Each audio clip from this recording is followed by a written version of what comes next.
Main হচ্ছে basically আমরা বাংলাদেশের একটা নাগরিক, আমরা খুবই ছোট্ট একটা সমগোষ্ঠীর লোক বলা চলে বাংলাদেশে, এবং খুব সীমিত একটা লোক, কিন্তু আমরা দিন শেষে তাদের কাছে চেয়ে খেয়ে খাই, এবার তাদের কাছে পয়সা দিয়ে আমরা চলি।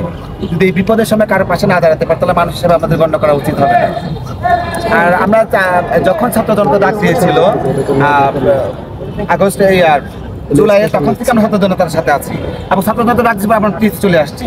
এখানে স্বেচ্ছাসেবক কাছে কাজ করতেছি, আজকে 6 দিন হয়ে গেল, রাতভর আমরা কাজ করতেছি। কেন করতেছি? আমার দেশের মানুষ বিপদে পড়েছে, আমি বিপদে পড়তে পারি, তারা আমার ভাই, তারা আমার বোন, তারা সমাজের একজন। তাদের বিপদে যদি না দাঁড়াতে পারে তাহলে আমার বিপদে কে এসে দাঁড়াবে?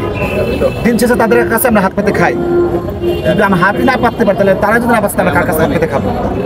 আর আমরা চাচ্ছি যে আমার না দল মত নির্বিশেষে যারা বিত্তশালী আছে, আমরা ছোটখাটো মানুষ বা ছোট একটা আমরা চেয়ে খাই, আমরা যতটুকু পারতেছি হেল্প করতেছি।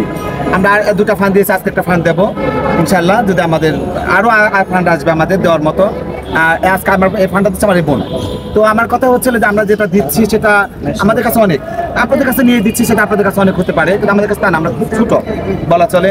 আর মেন বেসিক্যালি যে কথাটা হচ্ছে যে বাংলাদেশের মানুষ হিসাবে এখনকার যে দুর্যোগটা চলে আসতেছে, সবার কাঁধে কাঁধ মিলে কাজ করা উচিত। আমি ঢাকা মেডিকেলে একটা সাক্ষাৎকারে বলেছিলাম, লাশের বোঝা আমরা আর বইতে পারতেছি না, আপনারা আসেন ঢাকা মেডিকেলে, লাশের বোঝা বন, যদি লাশের বোঝা বইতে পারেন তাহলে বাংলাদেশে এগিয়ে যাবে, না যাবে না। তো আমার কথা হচ্ছে এখন আমি বলতেছি এই বন্যার দুর্যোগে যে সময়টা আসছে, মহামারী বলা চলে একটা, বাংলাদেশের উপর খুবই বিপদ চলে যাচ্ছে।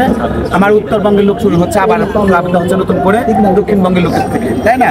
এই যে হচ্ছে, আমরা চাচ্ছি সবাই কাঁধে কাঁধ মিলে কাজ করলে পদে আর সমস্যা হবে না।